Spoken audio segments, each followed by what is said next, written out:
So let us not waste the time. I feel my vibration resonating with this person. We already know him in person also. We have met him on the road shows. Do you want to know who the person is? Let's bring him on the spotlight.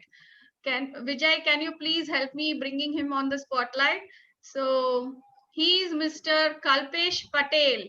So it is my pleasure to introduce Patel over here. He is a dynamic, inspirational speaker. He has touched over 800,000 lives at global events since 1998. So you know what? His personal childhood life remembers me of Abdul Kalam. Okay, so same way, he's a natural born and entrepreneur. So Kalpesh has never worked for anyone else. He started out selling coke, the stuffs in cans and snacks to fellow students at the age of 11. So he puts his success down to his love of making a difference and transforming lives. Isn't that wonderful? So his winning bulletproof attitude has created experiences most of them will never explore, like which will not explore. He is trying to explore it out. So he is a co-founder also for the World Transformation Organization, which has given us this wonderful platform, and he is listed as one of the top 50 motivational speakers worldwide, along with Tony Robbins, Brain Tracy, and Les Brown, and has made it to the $1 million a month income earners top table. So isn't that wonderful? So Kalpesh is revered as one of the best communicators and leadership trainers to emerge from the direct selling industry this century, and specializes in helping people transform the way they think, they speak, and behave so they can create lives they love. You know what? This is the ultimate humanity, the freedom what a person being a human can give to the other person another human being. That is what I think. So over here, over to you, Kalpesh Patel. Thank you so much for all of this wonderful opportunity what you have made for us. Thank you. Over to you. Thank you, Anita Ben. Thank you so much. Really beautiful introduction. Welcome, everyone, and thank you so much for being here and sharing this moment in time with us. And life is made of moments, right? And so for me, I want to capture as many of these moments as possible.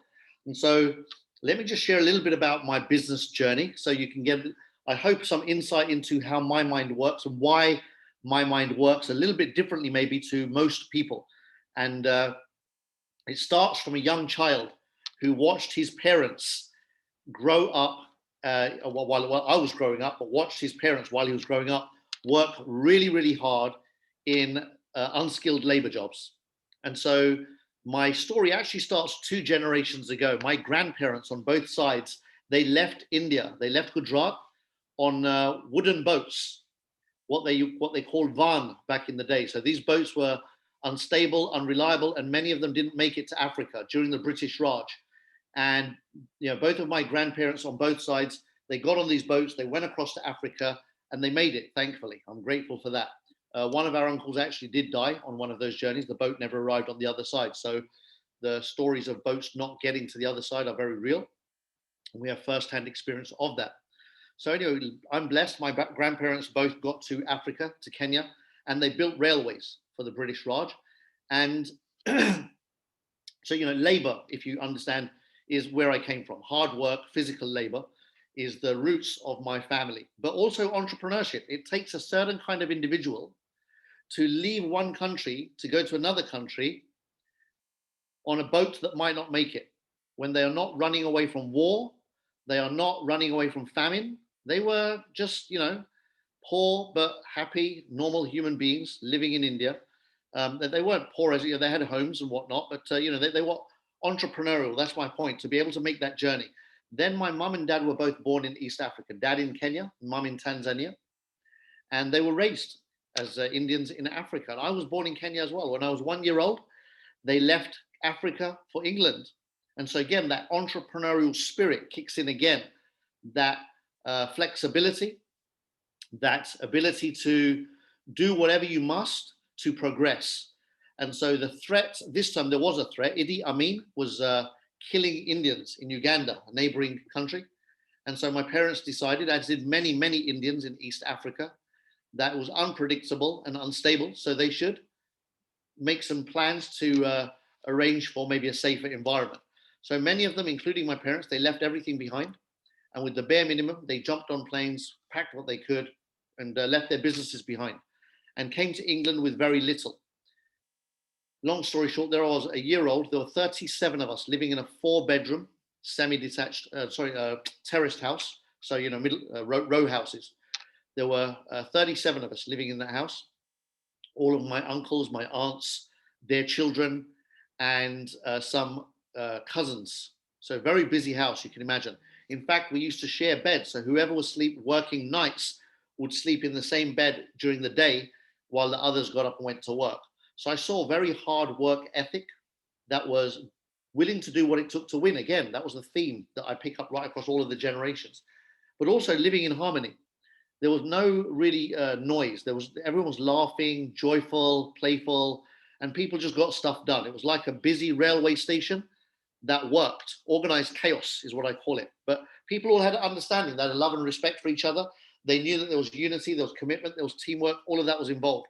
And leadership was involved. People had to make decisions. When there's 37 people under one roof and everyone is a chief, then there comes a point where you have to start respecting each other's space and make some decisions around, okay, who is the last, who gets the last say, etc. Who's the go-to person for when things aren't in equilibrium.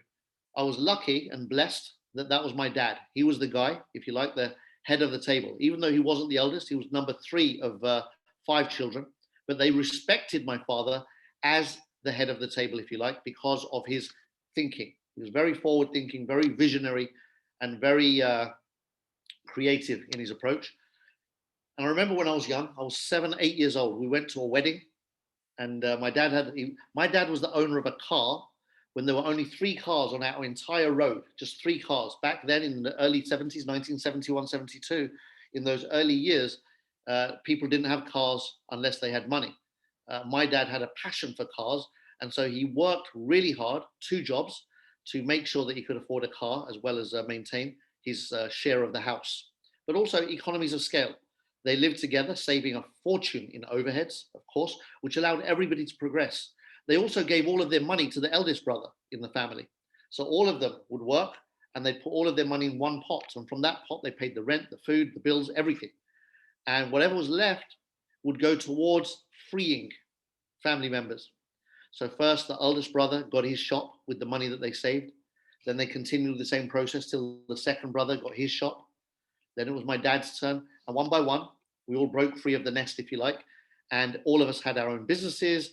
And I was 10 years old when it was my dad's turn. So I spent the first 10 years of my life growing up in this busy environment, watching people go from hardworking jobs with very little money to eventually having their own businesses and creating cash flow and freedom around money, and then building up assets. They all owned their own homes eventually. And over the years, I've witnessed that the life of entrepreneurship was definitely the one that appealed more to my personality. So I learned a lot of skills as well. You can imagine being 1 year old in that environment. My mother often is proud of the fact that I learned to speak Gujarati when I was a year old. I could say my ABC. I could speak enough to get whatever it is that I was trying to get communicated out. I knew my numbers. I knew all of this by 9 months, 10 months. I was walking. So I was one of these babies that was kind of a quick learning baby. And I often say that's my superpower, the ability to learn quickly and adapt quickly to any environment. And so watching all of this, if you like, orchestra of family life, and then all of them moving into business, and then watching all of them flourish and thrive, I knew when I was 10 years old, when my dad bought his business. And what does every 10-year-old want? They want to spend time with their parents. When I was younger than 10, mum and dad would go to work before I woke up. So grandmother and aunties and anyone else who was at home would raise me and my brother, send us to school. When we came home from school, again, different family members, whoever was in the house, would be the ones that would pick us up and look after us in the house. So eventually mum and dad would come home from their jobs and we'd spend evenings together. One thing my dad and mother both did from a very young age, they made sure no matter what, we would never go to sleep until we spent at least an hour together, and they would both be snuggled up in bed, getting ready for bed.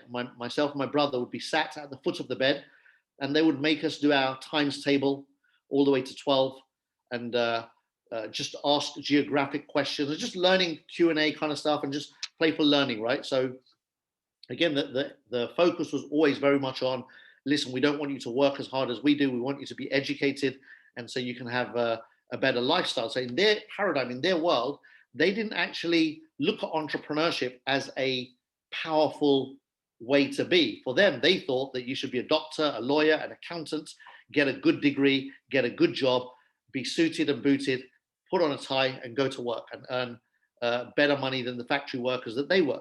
So I understand from their perspective, but from my perspective, suddenly when they bought a shop and we lived above the shop, when I woke up in the morning, guess what? I came downstairs and they were in the shop. So for a child, that's a dream come true. My mum and dad were there when I woke up. And when I came home from school, they were there in the shop. And so I had the dream of a child, which is to have your mum and dad by your side all the time. And for me, I guess my beginning of my mind was being shaped that when I grow up one day, I want to be my own person. I want to have my own business so I can spend time with family.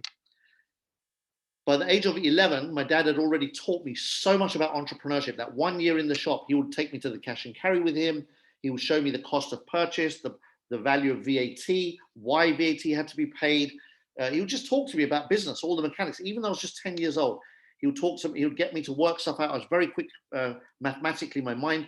He would ask me to work out what is this product plus the VAT, divide by the 12 bottles in the case, or whatever it might be, 48 Mars bars in a box, how much is each Mars bar? He would always get me to do this as we were going around the cash and carry, pushing my mind to be very, very quick to work and be comfortable with numbers and work with numbers. All of this serves me hugely in my business career as an adult. But when I was 11, I went to secondary school. I saw a cafe in the school on the second floor, and they were selling everything my dad was selling. Chocolate bars, packets of crisps, cans of drinks. And very quickly, I spotted the opportunity. This is my entrepreneurial spirit was awakened at 11, between 10 and 11. So I came home from secondary school, early my secondary school first year. And I said, look, mum, dad, I've got an idea. How about I fill my bag with goodies from the shop? I go to school, I sell it. Whatever I make between the cost price and above is mine. The rest is yours. So I created a sell or return, a zero investment, positive cash flow business at the age of 11. Now you can imagine this small empire of mine as an 11-year-old, if I was making 50 pence to £1 a day, that was more money than I knew what to spend it on. What does an 11-year-old spend money on? Nothing. I became the richest 11-year-old kid in the school. I used to walk around with this little funny walk, a limp, I used to call it, because I wanted to kick my leg forward so the change in my pocket would make the sound ka-ching, ka-ching, ka-ching every time I walked. Almost like really, I walked 2 inches taller because I felt successful. I felt like I was making progress at the age of 11. What that does to your confidence, to your belief levels, to your, if you like, your internal wiring and mechanism of thinking is priceless. I can never put a value on that, because that was to shape the way that I would approach business going forward. I was fearless as an entrepreneur. I would try things. I would invest heavily. I was willing to lose money, to make money, all sorts of things that most people are so fearful to do. Most people live in scarcity and fear, whereas I'd already discovered abundance and the creativity to flow. By the time I was 15 years old, I was making more money in my 1 hour lunch break than most adults working full-time in a job. Now, can you imagine if you're 14 or 15 years old and you are making a full salary in your lunchtime? Why on earth would the advice that your parents have been giving you for 14 years, go to school, get a good education, and get a good job, why would that ever make any sense? Well, it didn't make any sense. Very quickly, I started losing interest in school. Even though I was naturally intelligent, I was naturally able to retain information. So I'd pass my exams without effort. It's quite funny because my brother's a bookworm. He loves reading. He loves studying. Even now, he'll turn 50 in June, and he just finished his degree 2 years ago. So I think he's got like 3 or 4 degrees now, right? He's always studying. He's an academic. He's got a corporate job, and that's his world. He took that path. I didn't. So again, the DNA, right? We were raised by the same parents in the same environment, but 2 completely different outcomes, 2 completely different perspectives of how to approach life. For me, I wanted to represent what my grandparents were. I wanted to represent what my parents were, which was creative, entrepreneurial, able to have a dream and a vision for better, for improvement. And because I was lucky enough to be having a great relationship to money from a teenage life, I didn't fear thinking big. I didn't fear growing the numbers. In my head, I'm like, hold on, if I can do this in 1 hour a day, what other people take 8, 9 hours a day to create, what could I create in 8 or 9 hours a day? That's how my brain would think from that young age. And so fast forward, by the time I was 19, I was blessed I could leave university because not the circumstances weren't great. My father got sick and I used that as an opportunity. I said, look, Dad, let me run the shop. You rest. You need to rest anyway. You take care of yourself. In fact, he was in hospital for a couple of years. I said, don't worry, I've got this. And I worked that shop full time from the age of 19. By the time I was 21, he came out of hospital and I had doubled his turnover. He already had the shop at that time for 9 years. What did I do? He had it for 9 years. What did I do that I came in and I doubled the turnover within just 2 years? In fact, I doubled it much earlier. When I handed it over back to him, he was super proud of me. And when we had the conversation of, Kalpesh, now you need to go back to university and finish your degree, I said, really, Dad? I could, but if I go back to the university, I will waste your money and my time. I know what I want. I want to do this. I want to be an entrepreneur. I want my own businesses. I want to build my own empire. I've got big dreams, and the degree is not going to give me the life I want. The amount of money that I was envisioning in my mind that was required to have ultimate freedom. For me, freedom has always been the thing that I've I guess played with the idea of, right? Like I love travel. I love everything. Like I said in the introduction, I love experiencing things. I want to experience all of it. I want to experience all the food. I want to experience all the clothes. I want to experience all the travel, everything, whatever the world has. It's like I've done skydiving, bungee jumping, deep sea diving, coral reef, scuba diving, all of it, mountain climbing, anything that I can experience, I want to experience. That's my personality. So I said, look, the job is never going to give me the things I want in life. I said, you look at what I've done with your business. And all I did was applied my different way of looking at things to improve things, because most people get complacent. Most people get comfortable. Most people get used to what other people make in their business or what other people create in their business. And their references come from either other people, external references, or your own limiting references.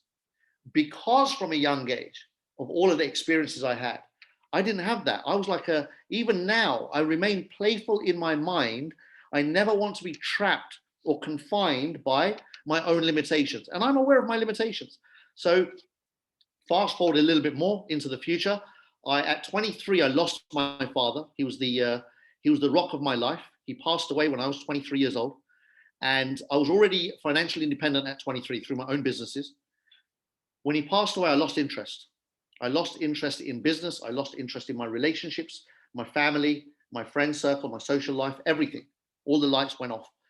And I went into a very dark journey for 3 years. I went bankrupt within 18 months. I lost everything that I built up in my life. My girlfriend and I, we split up within 6 months we were together for 6 years. And within 6 months of my father passing, we split up because I was just, I wasn't investing my energy into anything. And I became a recluse. I turned to alcohol and just stayed in my room, locked myself away from life, from family. I distanced myself from my mother, my brother, extended family. I just went introvert. I just shut down. And I lost my power for 3 years. And I'll be very honest, during those 3 years, I at times believed that was the rest of my life, and that my past was a distant memory and I couldn't relate to my old self. I just couldn't. I couldn't reconnect to my passionate, creative, fun, life-loving self from previous. And I lost my way completely. A friend of mine, and this is really key, a friend of mine who was more committed to my transformation than I was, dragged me kicking and screaming to a seminar against my will. She showed up at my house on a Sunday morning and said, Kalpesh, I'm going to a seminar, you're coming with me. I said, you go, enjoy, you can tell me all about it later. She said, no, you're going to make me late, and I don't like being late. Get ready, we're going together.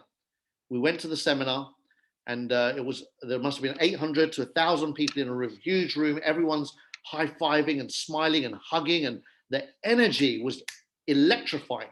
And it reminded me how I used to be. And I was torn. Half of me was drawn to the energy. I was like, oh my gosh, this is how I used to be. I want to be like this again.